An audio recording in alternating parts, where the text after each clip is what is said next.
So now the right wing is freaking out at Barack Obama over his speech from this week about terrorism. And here, let's just run it again. This is what he said. This is the part that they're really freaking out about.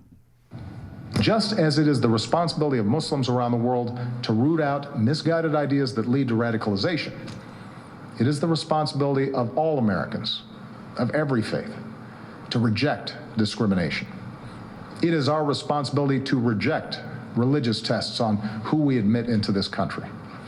It's our responsibility to reject proposals that Muslim Americans should somehow be treated differently. Okay, so that's the part that they're really freaking out about. The right wing wants him to say, we are at war with Islamic terrorism. That's what they want him to say, right? No, what they want him to say is we are at war with Islam.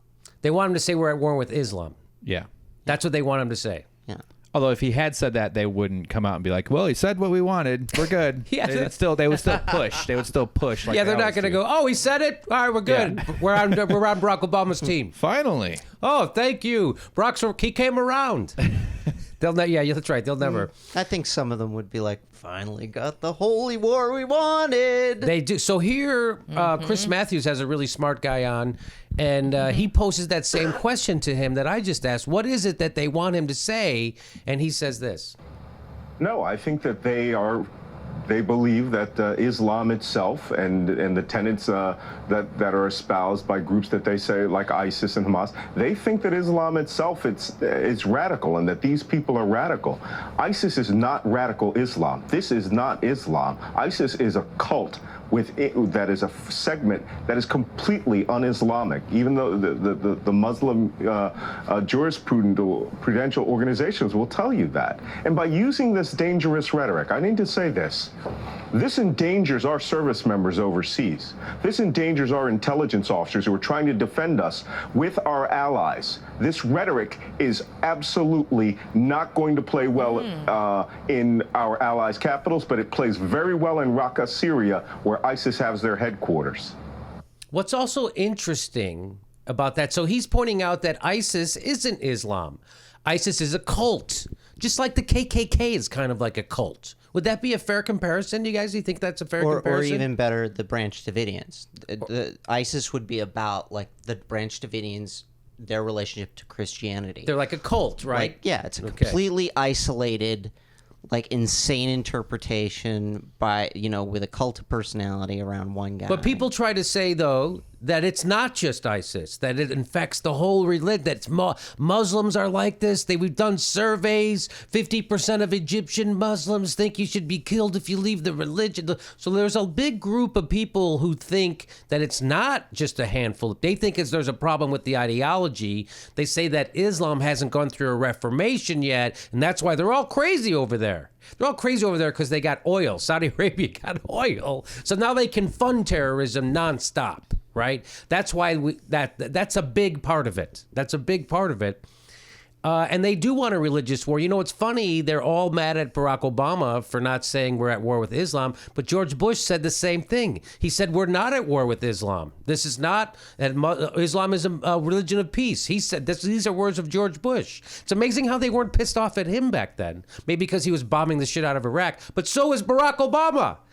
He's bombing the shit out of Syria right now. They're bombing the shit out of places. He's drone bombing. We've bombed 7 different Muslim countries since 9/11.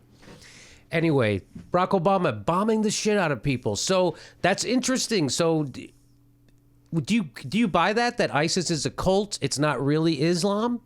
I seems like that to me. There's 3 million Muslims in America. You think if it was really because of that, there'd be a lot more terrorism. Oh, by the way, I was doing a show recently, the Ardent Atheist show, and I was on the guy who wrote this book, David Silverman. He is wrote the book called Fighting God. He's a big shot atheist, and he said that Islam has gone through a reformation in America. I didn't know that. He said that. He's smarter than I am. He's wrote a book about it. And so turns out I'll go with you'd think if it was the problem was Islam, there'd be a lot more of this happening. Am I wrong? Oh, there'd be endless. Yeah. Why wouldn't it be happening every day in America if there's 3 million Muslims here and the problem is their ideology? First of all, why would they want to move here in the first place? Second of all, that makes sense to me. David Silverman says that the Muslims who live here, Islam has gone through a reformation in America. Well, they're playing to the very simplistic simplification of thinking, of the us versus them mentality that's so easy for Republican brains, it's black and white to wrap thinking. their heads around, and it's much more effective for them to have us versus them as us versus 1.6 billion of them than us versus a very, very, very tiny percentage of a distorted interpretation of one of the world's great religions. So, Or even better, it's us versus us. There are plenty of us that are Muslims. yeah, You know, like, and that's what Americans couldn't handle, is the idea of, like, there are a lot of Americans who still don't understand, like, you live in a diverse country.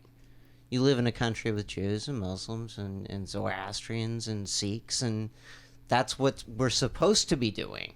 But they can't handle that. Right. Like, they only understand, like, well, we got two churches. We got a Baptist and Anabaptist. We got both kinds of churches here, Baptist and Baptist. and there's that weird mosque you drive by on the way to your church. We want you to be afraid when you go to church because we want you to look at anybody different than you as a source of fear.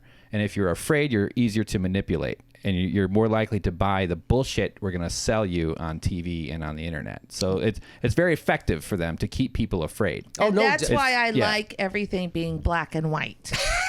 Right. Because I know white is good.